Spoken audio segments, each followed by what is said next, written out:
Chapter 3, Class in Mansfield. Waking up the next morning, the light seemed as bright as it ever was. It gave Jimmy a feeling of hope, and he was looking forward to seeing his friends in school. The bus was running late as he stood there in the front lawn. He was the only one who caught the bus there. Sometimes Paul would run over and get on the bus from the same spot since he almost lived across from him. He could see his house from where he stood just a few lanes away. Most days he would walk to school, but he would go the back way. He mainly walked along the trails behind his house. The trails led to the school if you knew which direction to go, and he did. They weren't too fond of each other, but Jimmy would talk to him from time to time, mostly in study hall. For the most part, Paul was a real outsider. He didn't fit in with any particular group and sat alone during lunch. Kids would gang up on him and make a mockery of him, which didn't help his chances of making any new friends.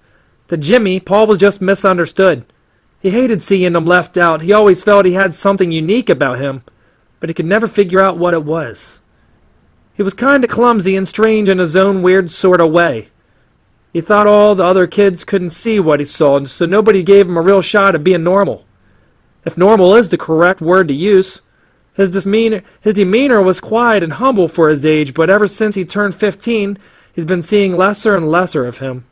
Nobody knew all that much about him, nor did they care to. Living a few lanes up from his parents' home, Jimmy could see Paul's house within the distance from how his driveway winded up and around a steep embankment in front of his house. Even though Paul lived there, he often didn't see his parents coming or going. They kept their car in the garage beside their house, but they walked more often than not when they left. Weird enough, it's been a good while since he's seen either of them, but they too were like ghosts in the wind. They were just as secretive and isolated as Paul in their strange little world. Having a life in Mansfield was never going to be the hottest card picked for most. It's kind of off the map and somewhat forgotten, and Jimmy wouldn't be the first one to tell you that. Many ordinary, simple living families have settled there. The town was built from ground up nearly 200 years ago and built its reputation. As it stuck, they named it Mansfield. At that time, it seemed to be a thriving town that seemed to have endless possibilities within its reach. The town had become one of the largest farming communities in the area. But now, many calendar years later, the town seemed to be much less than its previous self. At least Jimmy thought so. He felt the town was washed up and picked clean. As far as the eye can see, farming was about the only option around there to make ends meet. To Jimmy, that didn't sound too appealing. It annoyed him greatly, being a teenager growing up in such a boring town. The town was slow and everything in it seemed to be stuck inside and bottomed out. Bottomed out was a correct word when Jimmy thought about the town. It reminded him of another rusted Volkswagen parked in the local salvage yard. Mansfield had lost its wheels and seemed to be rolling nowhere but down, and to Jimmy, down wasn't anywhere but in the dirt. He wanted to see something different for once, instead of the same old nothing, as he put it. There wasn't any malls, and there sure the heck wasn't any other place fun for teenagers living there. Other than going mudding, or tractor pulling, or shooting guns, life there was simple, and it was simply just an old salt shaker, and that had ran out of its flavor. The streets were narrow and the town was moneyless, but there were a few stops along the way for the older people who would stop in from time to time. Mansfield was mainly a place where its people were friendly enough, but as friendly as they were, outsiders didn't bother much to visit there. There was antiques and homemade furniture stops along the way. Although they didn't sell quick, families kept their values in their work and continued to work hard there. Mansfield wasn't just a place for old-timers or retirees or Army vets. It had a little of everything, and it was enough for most. Some spots were more run down than others and had empty surplus stores and even a bank that had went bankrupt and still sits there to this day. The front pane window was busted and had been boarded up and still sits until the town decides differently. The only busy places in town are the grocery marts, and even they too are on most days look undiscovered. The town is smaller than most and has about as many people as a town this size can handle. The only downfall for most knowing its size, everyone knows everyone else's business. You might even say keeping a secret around there was more like keeping a secret from yourself. It's more far than near. Jimmy never really gave it any thought until now, but thinking of it, maybe it was a learning time for him growing up there. He was running late for school because the bus still had not made its round to get there for him. Jimmy looked up at his wristwatch and figured it wouldn't be long until it did. Figuring to himself, after overhearing a conversation at school, the new hired bus driver could be the reason for it being late. Jimmy noticed Paul coming out of his house from where he stood. Jimmy watched while standing at the bottom of his lane just across the way from Paul's house. Paul looked like his oddly placed self as always, wearing a tight green corduroy jeans and a strange overcoat. He didn't seem to acknowledge Jimmy or even look over towards him as he left the house just across the way. Jimmy could see him scurrying off towards the back of his house where the trails were. The trails behind Paul's house were a wooded area overgrown with shrubs, poison, sumac, and other wild plantation. Paul walked the path, which was his way of getting to school and avoiding interaction from other kids.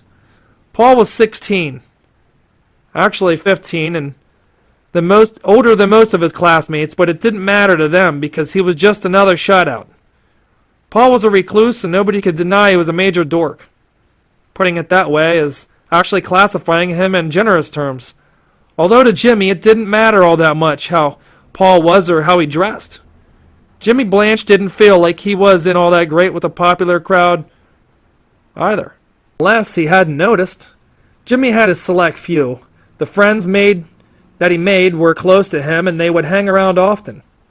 Jimmy noticed how Paul looked when he left his house a moment before. He seemed to be bothered, and he certainly seemed to be in a big rush to get out. Some days when Jimmy would see Paul outside, he would hide himself by not talking. His eyes had dark rings around them, too. Jimmy could tell he was going through something. He also could see that Paul's expressions at school were often dreadful. Being who he was, I guess it's easier understood than if not. But who could blame him? Nothing ever seemed to stack up much for him. Jimmy stood at the bottom of the lane. He could hear the bus making its way as it approached. It didn't matter much that it was late because his first class was advanced math. He already knew his grades weren't going to pass him in there, so it was a definite fail anyways. Jimmy was never able to get a decent grade in that class. Algebra was his worst subject of all. It didn't matter how much effort he put into it either. The brakes on the bus were kind of screechy as it came to a sudden stop. Jimmy paused a moment and gave one last look up towards Paul's house and could see Paul's father peering out from the second-floor window. He could see the curtains move and then shut as quick as he noticed him. He was gone already. Jimmy didn't think much of it, though. As he sat down, the bus was loaded. He was right. They had a new bus driver. As Jimmy sat near the middle of the bus, he began to profile the new driver. She was an older lady he had never seen before. He had heard in school the day before that the other driver had up and quit, but nobody knew for what reason. The older woman had worn a thick amount of makeup on her first day driving the new crowd. The makeup didn't seem to suit her at the very least. Jimmy thought as he sat from behind seeing her in the rearview mirror, she looked to be in her late 40s, but he wasn't sure. Her wrinkles were deep and her face was sunken in like age had really taken its toll out on her skin. Her hair was reddish and her lipstick was a darkish brown, which made her look even worse. Jimmy could see even her hair was curly, but it looked a mess as well. He noticed the kids behind her making fun of her as they continued imitating the way she held on to the wheel.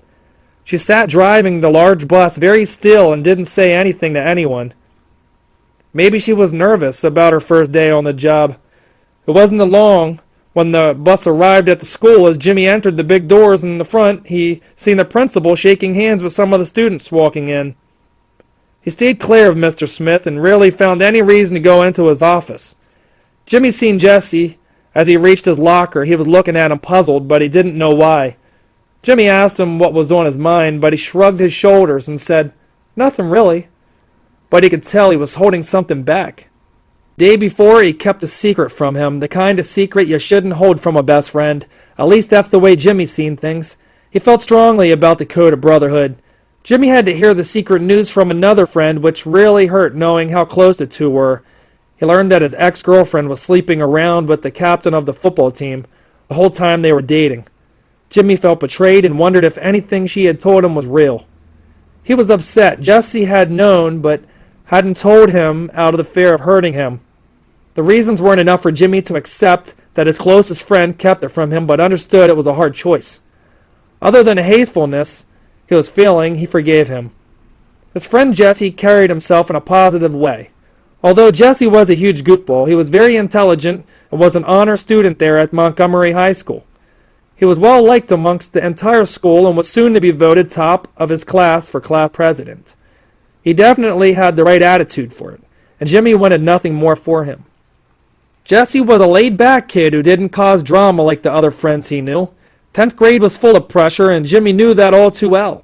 He thought about it and decided he wanted a break from dating after what he had learned about Stacy. Stacy was in his past now, and Jimmy wanted to prove to the rest that he would brush the dirt she had put on him off. He would ask another girl to prom if it came to it. Jimmy stood beside Jesse as he unlocked the combination on his locker. "So, Jesse," Jimmy said, knowing Jesse looked quite sorry for not telling him about Stacy. He then continued to talk. "I just wanted to let you know I'm not mad anymore about yesterday." Then Jimmy paused a second to see if Jesse had any reaction, and he did as his head went down. "The past is in the past," he said. "Okay? So are we still cool?" Jimmy stopped to see if Jesse was on the same page now on their friendship. "Of course, bro," Jesse replied with his bouncy personality, as he always does. Jesse then slammed his locker shut beside Jimmy as they stood there together. "What do you want to do today after school? Any plans?" he asked, looking at him. "I don't have any real plans afterwards other than studying for the algebra test we have coming up," Jimmy said, as the two noticed Stacy walking by with her new boy toy. Jimmy then added, ignoring what he had seen, "Come over then." Jimmy shook his head, agreeing with him as the bell sounded for their next class. Then they both walked in separate directions. Chapter 4. Lost. That evening, Jimmy, Blanche, and Jesse were upstairs playing a game of rummy, and Jimmy kept losing bad. He wasn't too good at card games, but enjoyed the company this night, especially after the day before. Seeing that Crow really burnt him, he couldn't stop thinking about it yet, and he didn't mention it to Jesse.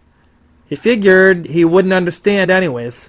He was kind of that goofy kid who lived to make you laugh and get you into all kinds of trouble in class. That he was, in all seriousness, he wasn't the serious type. Jimmy knew this. Although keeping it a secret wouldn't be easy for him, he confided in Jesse, so he kept wrestling it in his head as if he should tell him or not. Jesse lived about a mile away in the same town and rode his bike there often. He didn't stay overnight much, but he had a few times. Jimmy came from a family that spent their lives mostly traveling from one place to another. His dad was in the Air Force and taught Jesse a lot about it. His dad even went as far as buying him a flight simulator game that simulated the way the fighter jets would fly and operate. Jesse really enjoyed it and tried to get Jimmy to join the same shop and school he was in. He talked him into it. After a few days of debate, they both went into precision welding so they could learn to weld. Jesse wanted to work on the jets and planes and do the same kind of thing his father loved to do. Jimmy knew he looked up to his father, something he couldn't say the same for. Though he loved his father, they just didn't have the same common interests. Time was turning quickly, and the day was becoming night. Jimmy could see the windows were now dark as he looked up. He looked up as they lay there on the floor playing cards together. Jesse was on his way to another domination over Jimmy in the game. He could see Jesse's face as they finished the last few turns. His smile was growing wider. He didn't care much for the game, but was glad Jesse came to hang out, also because his father wasn't home yet again. He probably wouldn't be anytime soon either. "I win!" screamed Jesse, getting loud and obnoxious as usual after he just took another victory from Jimmy. Jimmy jumped up fast as Jesse lay there holding the cards like he just won a trophy or something great. He thought it was funny he took so much pride in such a simple card game. Jesse then asked him the time. He told him it was a little after 7, but he could stay if he wanted, hoping that he would stay after all of the weird events that had been taking place there as of late. Wanted to find a reason to tell him about the crow, and that would have been it. Jesse told him he had to be home. He had promised his mother that he would clean his room before he went to bed. She had it up to her ears with the mess. That's how he put it anyways. Jimmy could only picture seeing her bitching him out about his room. This was a humorous thought to him. "Okay, but I'll see you tomorrow, right?" asked Jimmy. Then he added, "I'll see you in class then, buddy." "Definitely, man," replied Jesse as he held his hand of cards. Jesse then rolled his eyes towards Jimmy as he faced him laying there. "It's cool you're not mad at me anymore," he said. He laughed and then continued as Jimmy listened. "I was going to come over and kick your ass today if I had to. Both of them began to laugh of what he had just said as Jesse burped up his drink, releasing a noticeable fart. Jimmy fell over laughing and pointing at him. "Oh, really? Okay, so you think I'm weak?" asked Jimmy as he held his stomach as it hurt from the heavy laughing. Jesse nodded but didn't reply as he smiled at Jimmy. "Hey, I have something really weird to tell you about tomorrow, bro, so don't let me forget," Jimmy said as he got back to his feet, hoping Jesse would ask what it was, but didn't. Jesse then grabbed his jacket and left quickly. Shortly after Jimmy sat downstairs in the parlor room, there was a pool table there, but he wasn't in the mood to practice his shots. He was getting tired and figured he would get washed up for school the next day. After showering and laying out his outfit for school, he decided to read the new comic he bought a week before. It was a really cool comic. It was about the apocalypse and some kind of zombie outbreak that took place in a small country town. The town on the front cover reminded him of Mansfield in some strange way. The houses on the cover were old and looked run down, and it showed two zombies attacking two boys on the cover as they rode their bikes. One of the zombies had a body torso in one hand, dragging it along the lawn near the street where the boys were. The other zombie was holding on to one of the boys and was about to bite him. The whole comic cover was just really awesome to him, and he loved the artwork inside. He didn't buy comics all that often, but he was at the grocery mart in town that day and seen it had zombies on it. He didn't want to pass it up. He was a dork when it came to the living dead. There wasn't much to do now that Jesse left, and it was getting late, so he went to the corner of his room where the window was. He had a pair of binoculars on the desk beside the window, so he picked them up. Lifting them to his eyes, he couldn't see much since it was dark, but he could see the outer frame of Paul's house and not much more. Jimmy put them back on the desk and looked out again, holding his hands up to his face, forming his own pair of human binoculars, still seeing the dark outside, but he noticed something down by the mailbox. Something was laying in the lawn, along the lane where he had seen the crow a day earlier. What was it, he thought? He decided to hurry outside and take a look at it. As he reached the front lawn, he approached the object in the dark as he crept his way to it. He could see it as it lay there in the freshly cut grass. It was a diamond-back bike, but it wasn't his. Jimmy owned a BMX. He then realized it was Jesse's bike. He knew this for certain. Jimmy didn't understand why he left it there instead of riding back home. Thinking about it made no sense to him. Why would he walk instead of riding it home? When Jimmy got back inside, he tried calling Jesse, feeling concerned about the bike and the long walk home. Jesse's mother must have been using the line. It was tied up. All he heard was the annoying busy sound it creates when someone's on it. He called a few more times, but still the same thing. Jimmy would have to give it a rest and call him back, or actually see him in school the next day. Although they lived close to each other, they rode two separate buses. Jimmy would talk to him later in shop the next morning. Before he could fall asleep, a loud siren appeared coming from in the distance. It sounded like an ambulance or a police car, but Jimmy wasn't sure which one. As he sat up to lean closer to the window, Jimmy was there on his bed, still wondering about it as he listened. He could hear the noise grow louder, but a few moments later it passed by without stopping. He then went into a deep sleep and didn't wake until the next morning. The sound of his digital alarm clock rung, buzzing as if it set off to wake him from his dream. Finally, he wasn't having a nightmare, but had been rudely awakened by the alarm, still laying there as he reached his hand in total darkness and smacked the snooze on it. His dream was amazing and full of attractive women laying around in bikinis. He was there kicking it with them in a massive hot tub. He was being washed and was receiving a back massage. He was wealthy and filthy rich, and he was flashing his wealth around. He was flipping through handfuls of large bills while the money fell into the pool of hotness. Just before his alarm had gone off, he was sticking the soaking bills into their tops, like he was some sort of millionaire without a care in the world. The dream was ridiculous, but he didn't mind the fantasy. He even had a mansion in it.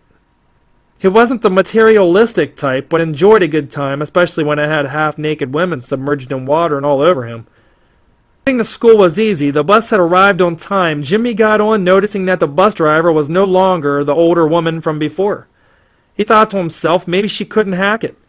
Jimmy didn't really give it much more thought as he sat in his new seat this time. Jimmy was sitting beside another classmate named Charlie. Charlie didn't seem to have much to say either as Jimmy sat beside him, making sure his books were all in.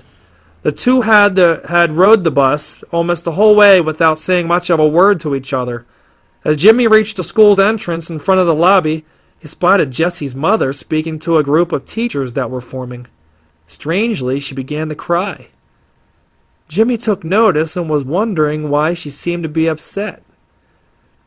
Jimmy lowered his backpack from his shoulder, carrying it now in his hand. The strap was long and hung on the floor as he dragged it, not knowing. He was now heading her way as students passing nudged into him, trying to get to their homerooms. Jimmy wondered why she was there. She stood just outside of the main lobby, crying and sobbing to the teachers who were there listening. Jimmy was only a few feet from her as he began to wonder if Jessie was okay.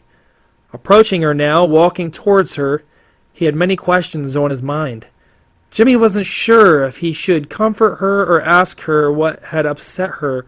All he knew was something was wrong. She looked as if she needed somebody to cry on, but he wasn't sure if she wanted comforted. Jessie's mother looked at him as he stopped before her as she sobbed and blew her nose into a tissue one of the teachers had handed her.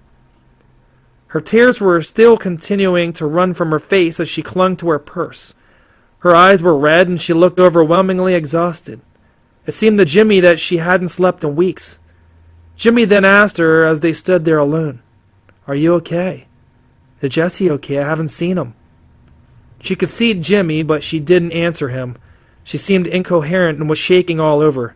Jimmy looked around and had noticed all of the other teachers had left and had back to their rooms to address their classes.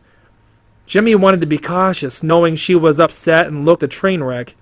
She bit her lip, fighting herself not to talk to Jimmy. Standing there, Jimmy wasn't getting any closer to finding anything out. She wasn't revealing anything. Another teacher stormed in between the two and cut him off, taking Jessie's mother aside, telling her not to talk. Jimmy became worried. He was beginning to have a pain in his chest. He could feel it as it burned him greatly. It was an anxiety attack. Jimmy had a feeling that it had something to do with his friend, as he followed the teacher pulling Jessie's mother into the main office. The teacher released her arm and asked her to sit for a minute and wait as she sat down. Jimmy came into the office for only the third time ever, hoping not to get caught by a teacher for being late to class. The teacher had left her there. They were the only two now, but for how long? Jimmy tapped Jessie's mother lightly to get her attention as she rested her head in her arms.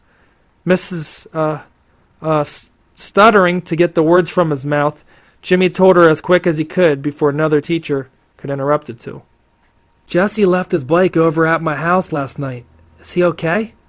His mother looked up for a split second as she continued to shed tears, wiping them away with her hand as they streamed even heavier than before.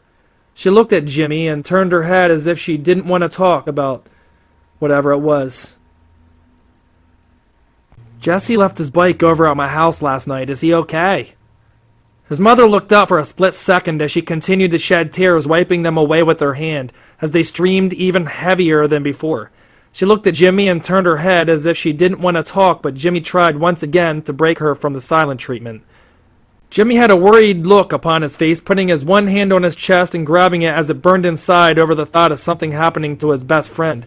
He wanted to hear what she had to say, but knew the risk could shatter his heart and break it into 1,000 pieces. Again, Jessie's mother didn't say anything. She couldn't bear to say a word. She was holding in whatever it was as the principal, Mr. Smith, came in from the doorway and took her away, putting his hand on her shoulder, guiding her back into his office, almost holding her from falling. He could see Jimmy sitting there now where Jessie's mother had been. Jimmy wasn't sure what it meant, but the look Mr. Smith had given him didn't look very understanding, and Jimmy wasn't in the mood to be spending his next Saturday in detention, so he left, hurrying towards homeroom. That day in class, Jimmy heard other kids talking in the bathroom about police showing up there. They were saying how somebody's son was missing, but they didn't know much other than that. Jimmy knew something terrible must have happened and didn't want to believe it had anything to do with Jessie. But it might have. All day in class and all the way through, he had a horrible stomach pain worrying about Jessie. He didn't see him yet, and shop was closed for the day after the announcement on the bulletin. The whole day was going in circles and seemed to never end. He wanted to see his friend. Chapter 5, Something in the Cold. The day was closing to an end, and nobody heard anything more than what he learned earlier in the bathroom. Plus, the guys in there were smoking pot and were dealing drugs, so Jimmy wasn't sure how reliable their stories were. Jimmy used this thought to cover up the feeling he had in his gut. He decided he would walk again after school and waited out to see if Jesse would pop up later. The walk seemed different and much longer as he thought about Jesse's mother being at the school. He didn't bother to listen to music either.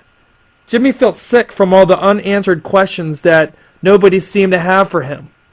The street was empty and it was much more quiet outside than earlier. Too quiet almost. He could hear the leaves on the trees, but they too seemed to be muted like everything else. He didn't hear any animals or birds or any planes flying by like you would on most warm afternoons. This too was not something regular. It bothered him. Maybe it was just his mind running away again. But to him it seemed to be there and it wasn't changing, so it must be happening. It was almost 80 degrees outside, but he could feel a chill growing inside his body and around him that was unexplainable. The coldness stayed on him as he walked in the direction of his home. Still, he only made it 1/3 of the way before he stopped walking. It took a few minutes, putting his hands out in an attempt to feel the coldness that seemed to follow him. His hands were becoming colder as he turned completely around.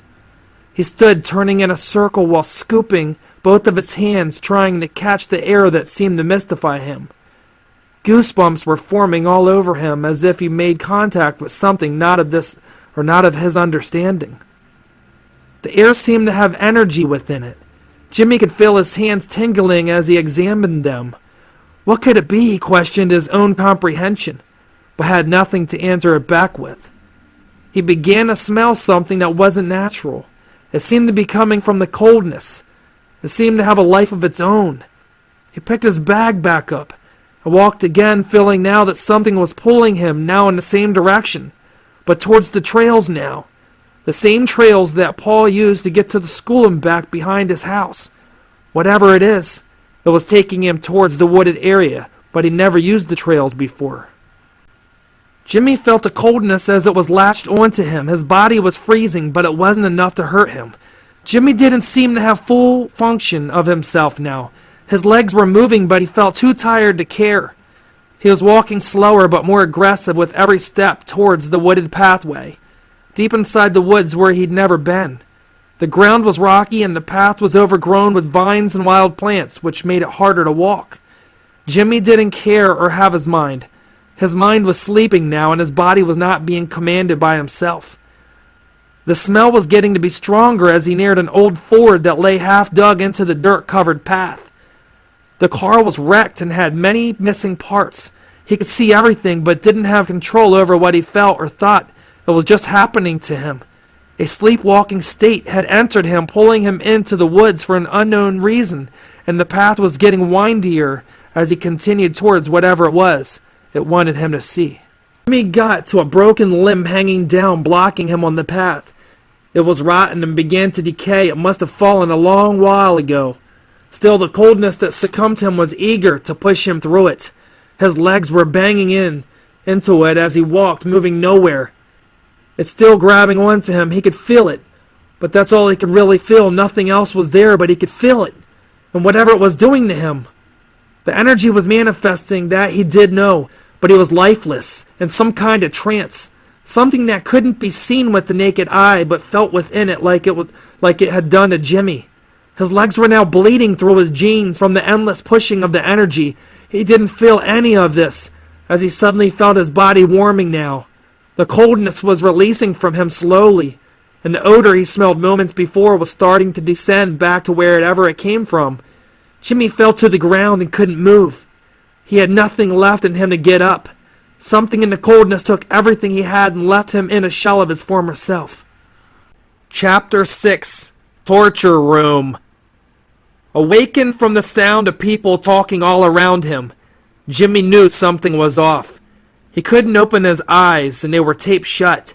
He also had something down into his throat. He could feel the pressure of it being there, making his breathing much harder. It made it impossible to talk or scream. He tried, but could only gurgle with the tube lodged into his throat and into his airway. The voices sounded like people, but it didn't sound like they were speaking in English. He felt disoriented and drugged and couldn't pick his hands up. They seemed to be lifeless. He felt numbed all the way through his body. His legs were also numbed, and he couldn't move them anymore. Then his arms, not even a nudge or a twitch. Jimmy could see a little bit. The way the tape was on, it left a tiny bit of room to see underneath. He still couldn't see who was talking, though. He used the small slots to see, but managed only to see his legs weren't tied down or braced. He couldn't see his arms. It was too hard to move his head, and his upper body felt even more numb than the rest. He tried to see more, but the light was really bright above him. He could feel the warmth of it, and seemed like one of those heating lamps you could use for an iguana, but even warmer. He could see the room was shiny and had a weird texture along the walls in front of where he lay just feet away from him. It wasn't a hospital. He knew it, but didn't have any idea where else he would be. The voices in the room had stopped. They must have knew he awakened, so they didn't show themselves yet.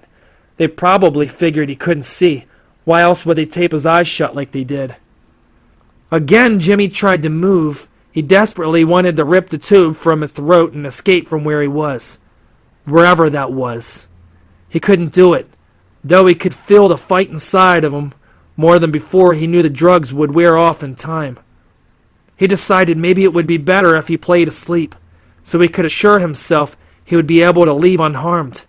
Not knowing where he was, his mind raced, and even the thought of the government popped into his mind. He heard all sorts of conspiracies since he was a child about the government. He wouldn't put nothing past them. As much as he feared whatever had been keeping him captive, he tried to remain calm. It was the only thing in his mind now, as tough as it was. He started to count inside of his head to pass time and see how long it would take for the medicine or drugs to wear off. It seemed like eternity. The voices began again around him. This filled him with the unbearable fear. He tried to fight it back by staying as silent as he could. Suddenly, he heard some kind of drilling noise that sounded like a drill to him. It turned on, but wasn't sure where it was coming from. It must have been close because it sounded like it was right there where he was. He felt something that felt like hands touching him. Somehow, even though his body was numbed, he could feel things. It could feel as if he wasn't drugged. It was really horrifying for him. The hands touching his face felt like somebody was wearing surgical gloves. He felt whoever it was poking his face and marking him with what might be a pen or a marker. He also felt that someone touching him, messing with the tube, making sure it was incorrectly. Jimmy's heart was pounding, but he had trouble hiding it. How could he? The sound of the drill came on again this time. It sounded above him, and it got louder until he heard it stop inches above his face. The hands again started poking at him, and one of them started to pull the tape from Jimmy's eyelids. The tape was sticky as they pulled it up. It made a ripping sound that took most of his eyelashes off, leaving his eye watering and twitching. Jimmy gurgled as he tried to scream but couldn't with the tube there. He was in agonizing pain from his eye, burning badly so he couldn't see just yet. Clearing his eye by opening and closing it, he could see only the drill above his eye. It was stopped there, less than a hair strand away. He didn't dare to move or even try. Just the thought of it going into his pupil gave him the most terrifying thought of pain he could ever have. He rolled his eye to the side to see who was there with him, but it wasn't easy. He could only see the person from the waist up, and they were very tall. They seemed to be wearing a suit of some kind, which was silver and some kind of breathing apparatus attached to it in a few places. He noticed that the suit was not of any fabric he had ever seen. It somehow looked from not of this world. He could see strange tools hanging from the suit, and most of them looked razor sharp. The tools didn't look like a surgeon's tools, but resembled them in an unexplainable way. His heart was thumping, laying there, unable to move or see much of anything but the point of the drill facing his eye. One of the voices seemed to direct the other one, telling it something in another language not recognizable to the human race. It didn't sound normal. It sounded like they were using codes and different forms of communication towards each other that they could only understand. Jimmy felt nauseous and like he could vomit, but the tube wasn't allowing him to do so. It was a living hell fighting it back, which felt like he was suffocating himself by doing so. The drill fired up again, and he could see that it was hanging down from the roof, As it spun, it stayed there by itself. Nobody had touched it yet. The roof of the room looked dome-shaped and had breathing masks and empty bodysuits not of this world hanging on it. His mind was racing to escape, but he couldn't move. Trembling from inside, his nerves were going erratic. Yet he couldn't yell or call for help. He was trapped. From the look of it, he was a patient of some alien race that he had yet to see or make eye contact with. He felt the urgency to scream as the large drill came flying down and burrowed into his pupil. He clutched his brain around it, screaming in pain and holding death on his tongue as he choked on his own vomit and belly mass, which was blocked by the breathing tube inserted inside his throat. The large drill continued to spiral deeper into his pupil. The only thing he could do was imagine it was a dream, a bad nightmare, the worst ever. The drill cranked into his eye. He couldn't shut it. The pressure would have ripped it apart, so he imagined he too would be dead soon, the same as his eye. Another thing came tumbling down from the dome-shaped roof of the capsule or whatever it was where he was trapped as a living victim. It wasn't a drill this time. It was an empty vial with a microtube on the end of it. Jimmy was still screaming in his head as the drill pulled out from his eye and inserted itself back upwards into the dome. The vial came down, and before he could grasp his consciousness of reality and ready himself for what was next, it penetrated itself into his eye, the same place the drill had. The pain was already great. He couldn't fight any longer. He let his brain slip away as the vial filled with whatever it was extracting. Were these experiments? But would they do this to a non-threatening creature compared to their own kind? Jimmy was out cold now, laying there unconscious and unaware of the next test ahead. Chapter 7. Tunnel to Hell. He landed in the soft fields. The corn was golden and the sun was warm there. Jimmy looked at his hands after he fell for what seemed like hours. His parachute came down moments after covering him until he crawled out from beneath it. He could see his parents waiting for him along the road. They were proud of him for the jump he made. He could see himself this time and was able to walk with his own legs. Nothing had control of him there.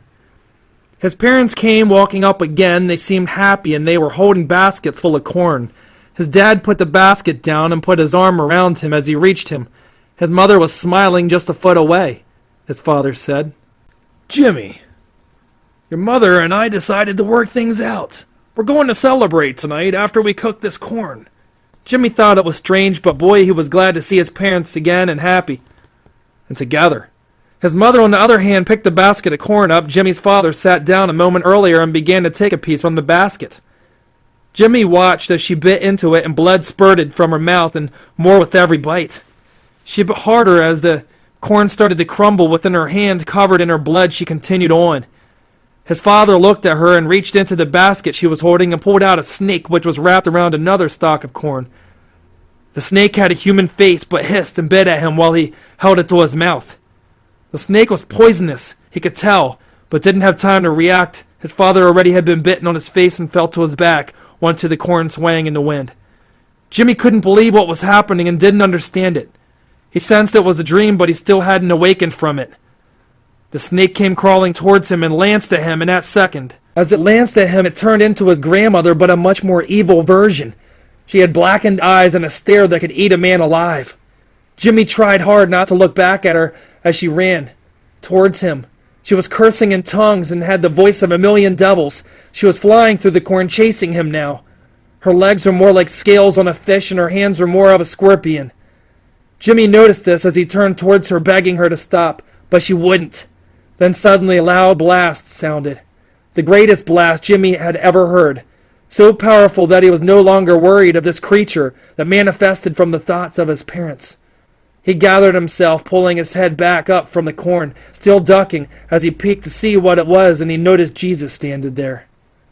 Jesus was standing there. Didn't even have to say a word, and he felt safe again. Jimmy knew it was Jesus because he was dressed in white and had the trademark beard he wore. Jesus then reached towards Jimmy and grabbed his hand, almost to show Jimmy that he would catch him when he least expected it. Such as times like this, even if it was just a sign to come, and even if it were a dream he was visiting Jimmy in, it was something, and something is more than nothing. He awoke.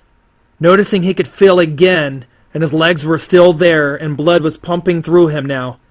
He knew nothing was changed. He still lay hurting on top of the table as before, but he knew the dream was something of hope and needed it if he were to stay alive. His eye seemed to heal itself. He could still see from it. He felt grateful and hopeful that it wasn't ruined, but seeing out of it told him he wasn't blinded by the instrument, though the other one was still taped and shut over. His arms and legs were loose, and he knew if he could maybe walk, he might have a chance to get home. He just wasn't sure how well he could walk. He would have to try. The medicine or drugs were still very strong, but he could move, and that was what he needed. He knew this after lifting his arms a few inches from the table to see if they were strapped or bound, which they weren't. He gathered everything left inside of him to make his move and make it quick. Jimmy was certain the voices weren't far now. Maybe they were even still beside him, but out of view. He didn't turn his head yet from where he lay. He pushed himself to turn and take a look around and didn't see anything or anyone on either side. He then lifted his head. As he lifted his upper body, clutching tightly on the table for support, he didn't have all of his strength, but his hands were losing the cold numbness he had felt before on the table. He held on both sides as he sat up to see the surroundings before him. The gurney they placed him on was solid and cold like everything else. It was slick and designed with the same material the bodysuits were made of. The voices were wearing the same thing, but it did not matter now. He needed to find a way to escape the room. But where was he? He thought to himself. The room was a giant dome, and he could see many doors. The walls were also covered with many panels and electrical devices that looked non-human. The devices were hanging along the upper walls and seemed to be floating in place. Jimmy couldn't fixate his imagination around it. The technology was nothing he had ever seen. He could see in his reach one of the instruments floating just a few feet from where he sat. It had a decent-sized handle with a long sharpened blade, with long teeth sticking out that separated into even sharper and much more needle-like teeth. It reminded him of a sword, but much different because it also had extra teeth that resembled a fishing lure. The tool looked to be an instrument of death or dismemberment. He only had one idea, and that was to get to it. It was the only thing he could use that was in reach of him. Jimmy slid his legs over the table on one side and sat, taking one last look around. Electrical circuits were also covering the walls of the dome room. The panels were open and had strange wires connected to tiny bottles of something red. He wasn't sure what the redness was. It was just inside the bottles. But as he thought quickly about it, it left a blank look upon his face. It seemed to run through the wires for whatever reason. Maybe the voices used it to power the dome. There wasn't much time. Jimmy needed to hurry so he could make his attempt at escaping. Crawling himself back into the gurney, he used all the might he had left inside to reach for the teeth object above him. Astonished and surprised by his efforts, he gripped the tool and pulled it down to his chest as he lowered himself to the floor for the first time. His feet were sore and his legs were still numbed by the drugs as he dragged his way to the first door in front of himself. The doors were not like regular doors he'd ever seen before. They were shaped oddly. He approached the door to see it had no handle, so he felt around to find another way to open it. Pointing his left hand outwards to find a button or something to release, he was amazed more than anything. The door wasn't made of anything. It was strange. It felt almost like a portal or something you could see in a science fiction movie. His hand went through, feeling nothing as his hand disappeared into it.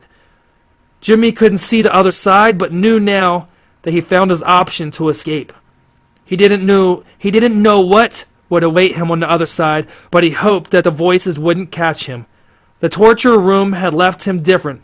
He could feel it inside himself. Whatever kind of test they were running there would impact him, and he knew this, and that he would never escape it. He thought again about the voices, wondering where they had gone. As Jimmy wrenched his body into the doorway, it sucked onto him and dragged him inside before he could gather his balance. It flung him into a downward spiral. His body was out of control as he tumbled downwards into the darkness. The tunnel he was falling through was a portal, as he screamed out of fright, falling at ungodly speeds. The walls were closing in on him as the tunnel swooshed him even faster into the blackened electricity surrounding him as he fell. Jimmy screamed again, even louder, but nothing could be heard but his own voice echoing back as he flung even deeper down the tunnel. In his mind, he knew it was to be his death. Closing his eyes now, he could feel the coldness like before hit him as he fell. The coldness overcame him even faster and latched onto his body while the speed of him falling started to slow down. He opened his eyes to see what it was. Still unable to see the coldness around him, he was now hovering towards the exit of the tunnel. He felt the coldness lifting him to keep him from hitting anything and getting injured. He was now only a few short yards from the exit and could see a light shining in through it. The coldness seemed to be helping him this time, but for how long, he thought, as he neared the exit. His legs were still very sore from earlier in the trail, the first time he felt the coldness. As Jimmy came into the light below, he was knocked senseless by something unseen. Chapter 8. Back Home. Back in Mansfield, a large search party had begun circulating around town. The fields and the woods nearby were being combed through by investigators and other search rescuers. The town was becoming frantic and worried by the disappearances of the two teenagers. Both parents of Jesse were talking over the local television and asking if anyone had any more information. They were pleading for anyone to call in if they knew anything of interest. Jesse's mother continued to talk. "The police could use the help. Please help bring Jesse home to me and his father, as well as his friend Jimmy Blanche," she then said. "Because those two are the closest friends and we couldn't live not knowing." It was becoming a circus there, and overnight the news reporters within the whole county were pouring in to get a glimpse of the two families. Also broadcasting from two different locations where the two boys were known to hang out or spend their time. The summer sun was still burning, but the town below was becoming more colder. People started to talk about the drop, and gossip was forming in all of the local country shops, and even the local barber shop known as Kink's Cuts in town. Inside the barber shop, Mr. Smith, the principal, spent his Saturday mornings there where he needed a haircut, but he came early this day to escape the circus outside. Paul was walking along Shawl Road. As he left his house, he seemed to be in a real hurry. Jimmy Blanche's father could see him from the porch where he sat holding the newspaper. He noticed something off about Paul. He wasn't walking the same. He was walking unusually fast and was holding a strange-looking satchel. The satchel was hanging on him, and it seemed to have a bloody handprint or smear across it. He could see Paul diving deep into the woods right off of Shaw Road, vanishing as he went at a distance. He was waiting on Jimmy's mother to arrive. She was flying in from her job and was just informed that her son was missing. Jimmy's father was torn apart by it all. He hadn't shaved or bathed and was even wearing his work suit from a day before. He hadn't slept, and his eyes were red from rubbing them all night trying to stay awake. He was awaiting any type of news of Jimmy. When the news broke about the two boys missing, he even took out an old bottle of whiskey that he has been storing since he quit drinking 2 years before. He needed a drink. His mind was turning to shit over the idea of Jimmy being gone. He was feeling pretty heavy after he swigged most of it down. He sat there anxiously on the swing out front. He was out of shape, more than before now. The whiskey was stronger this time than he remembered. Trying to limber up for Jimmy's mother, he got onto his feet. He didn't want her to see him like this. She wasn't much of a role model herself, but he didn't want to give her any more reasons for another argument. He was drunk, but not drunk enough for her or her bullshit. He just wanted to find Jimmy. Mr. Blanche didn't want to hear any of the news on the television. He felt like the news reporters were twisting whatever was being said. Whatever was being said on the news, he knew it was being twisted, and he felt like they were giving up on the two boys' chances of survival. Chapter 9. The Paper Boy and the Voices. On Shaw Road, there in Mansfield, another boy named Billy Jones was riding along on his BMX bike he received the previous Christmas. He was throwing newspapers as he passed by each house on the old creepy street. He was aware of the news, and he had heard of Jimmy going missing. He didn't know Jimmy personally, but seen him a few times at the varsity school football games. Many of the teenagers around there went to the games and would go just to flirt with the girls cheering. But Billy was older. He had already graduated. He just delivered papers because he loved riding. His passion for stunt bike riding had never died since he was younger, and it lived on inside of him to this day. He didn't care about what other people would say. It was his thing. He had also heard about Jesse, but didn't know him either, had never seen him before.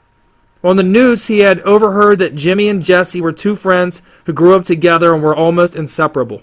The news was becoming almost national. Residents in Mansfield were talking about all of the strange things and occurrences they have heard about around town as of late. There was even talk by some of the old-timers that spent their days outside along the old pub in town. The pub had seats and benches outdoors for them to sit and smoke cigars. Some of them would even bring their old Miller Lite outside if they didn't get caught by the bartender. The old-timers would sit there and watch anyone walking by or anything else that gave them reason to gossip.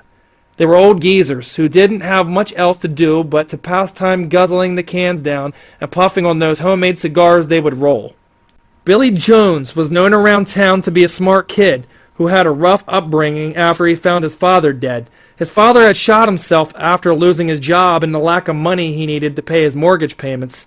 After that day, Billy had never been that close to anyone, but didn't forget what he saw when he found his father sitting on the rocking chair with the muzzle of the shotgun still smoking in his mouth. It was only 3 years ago Billy was still a junior in high school when he heard the unforgettable blast downstairs as he slept. He never had a mother. She had left shortly after he was born, and he didn't care to find out where she was. To him, she was dead already, and now so was his father. Billy moved in a couple houses down from his father's after the shooting. His friend Tim, who was older, had his own place, allowed him to move in after the tragedy. Tim had the first floor, and Billy took over the second floor as his own. Tim didn't mind it because he was a loner. Tim's wife had cheated on him shortly before and they divorced, so she wasn't in the picture. Billy had somebody to talk to, and he needed that, although he never brought up anything about his father committing suicide. Billy rode up until he noticed Jimmy's house on the right side of the street. He stopped for a second like he was fixing the bag holding all of the papers. He put his foot on the pedal and leaned onto his other leg while he watched Jimmy's parents talking outside on the lawn. He could see the confused look on both of Jimmy's parents' faces and the bottle sitting on the deck beside the swing. It was laying over and had spilled, but not much, since his father had been drinking it all morning. Billy wasn't sure if he wanted to pass by the home or skip it, or head back around and return later. He gave this some thought and decided to deliver the paper, not knowing Mr. Blanche had already received one that morning when he stopped at the local grocery mart in town for pills. Billy used his sneakers to grip the pedals and continued towards the Blanche's residence. A violet light blazed upon Jimmy Blanche's face as he lay disoriented along the cold surface. He didn't know where he ended up or where he was. His head was pounding enormously and pulsated from the surprising blow that had knocked him unconscious. He was aching and hurt now. His head was being smothered by the pain that had formed inside it. He was shaky and laying in another place, but unaware of where he was now, still lost and still confused. The numbness wasn't as great as before he noticed this.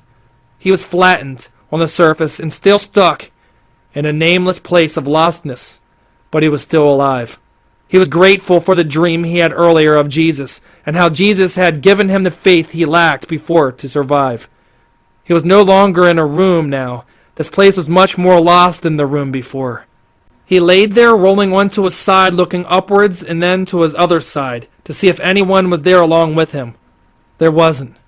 He realized he was deeper and way further away from the previous room than one could imagine. The tunnel had taken him to a place where he could see hundreds of chambers lined up along the floor. The chambers were almost shaped like caskets, but had the same shiny surface the voices were wearing in the domed room. Jimmy didn't hesitate to find his feet. Quickly getting up, he walked around and examined the chambers he discovered. He could see through the tops of the chambers that were the size of a human body. There was a glass-like material covering it, but he could see more of those distinct vials of blood like before in the dome room. He didn't see anything of interest other than them vials. They were placed neatly into little holders along the inside of the chamber. The holders were like little pockets that seemed to hold them in there secure. Taking a closer look, he could see there was a few strands of hair laying inside but forgotten. The hair was long and dark brown and looked to be that of a woman's. He knew it was a human human's hair, the roots were still attached, as if it was ripped from a human skull. Jimmy pressed on and walked along the other chambers, but as he stopped, he was shockingly surprised by what he saw. Oh my God! He screamed aloud from the depths of his swollen throat. As he got closer, the glass of the chamber he could see more clearly, as he lost his breath and fell to his knees in disbelief. Again he planted himself to see what was inside, swallowing the saliva in his throat to bear himself for what he couldn't imagine as his worst nightmare. Chapter 10. Dark Beings Staring at Death.